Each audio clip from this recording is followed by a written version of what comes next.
It is an interesting time for me to make this video because, unlike so many of you, I only recently found out about cancel culture, which apparently has roots all the way back to 2015 and became a lot more mainstream in 2018.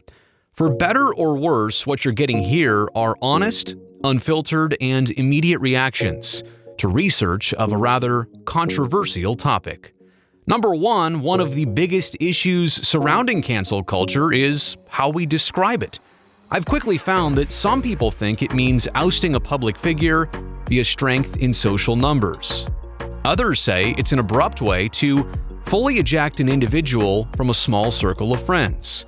Either way, the very first and most important point to make about canceling somebody is that it's impossible to have a productive conversation or debate about one topic like this when you don't even have one unified definition of it.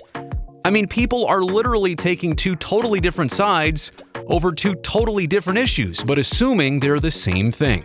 So, for the sake of this video, let's use call-out culture to describe the retaliation towards a public figure via exposure or punishment. And let's use cancel culture for those scenarios where everyone already knows each other on a personal level. And that's what the rest of this video will be centered on. Number two, cancel culture specifically is getting lots of new attention, but it's definitely not a new tactic. I mean, come on, forms of this behavior have existed for ages, but are now only being magnified, recognized, and glorified through technology. And I'm not necessarily suggesting that we wholeheartedly honor the tradition of ostracizing friends by any means, especially because I know the internet has intensified the effects of it in the last 10 years alone. As they say, the internet never forgets, and that's honestly hard to come back from. Number three, attention naturally goes towards the person who got canceled from a group. But really, shouldn't it also very much be on those initiating the act? I mean, the common thread in cancel culture is judgment. And nowadays, we have a huge catalog on almost everybody to judge against. What they just posted on Instagram, what they tweeted 9 years ago as a high schooler, where they grew up, their politics, who they hang out with, what kind of professional life they lead, and so on. So much is documented. But much as the spotlight shines on the individual in question, what about the group attempting to enforce or embrace cancellation? Should there be any concern about a prevailing righteousness and entitlement that comes with the idea that you can just eliminate other people? And maybe the mistake of using cancel culture as a first option instead of a last resort. And on that note, number four, canceling others doesn't necessarily help any of us grow.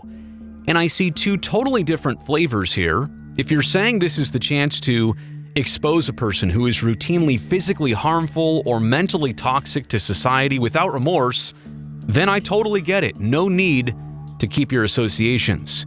But if it's intended to permanently cancel somebody who made just one uncharacteristic and regrettable mistake and wasn't even allowed to give a proper admission or apology or learn or grow from the experience, then I think we're missing out here on some big points.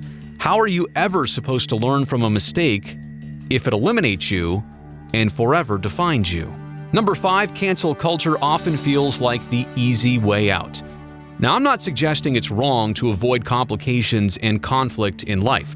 Sometimes you just get a good read on people or circumstances, and you have to navigate yourself to sanity and away from it. However, so long as we're only talking about low-level conflicts here of preference and personality, declaring cancellation on somebody is way easier than working with them or working on yourself. Furthermore, you can't just cancel anyone or anything that you don't like. Taxes, the lawnmower, a homework assignment. I mean, a valid concern of cancel culture is that it could expand from situations that are questionable to those which are unreasonable.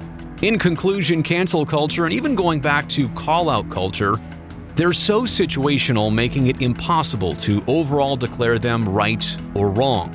Like a lot of other aspects in life across the last 20 years, the internet has muddied the waters.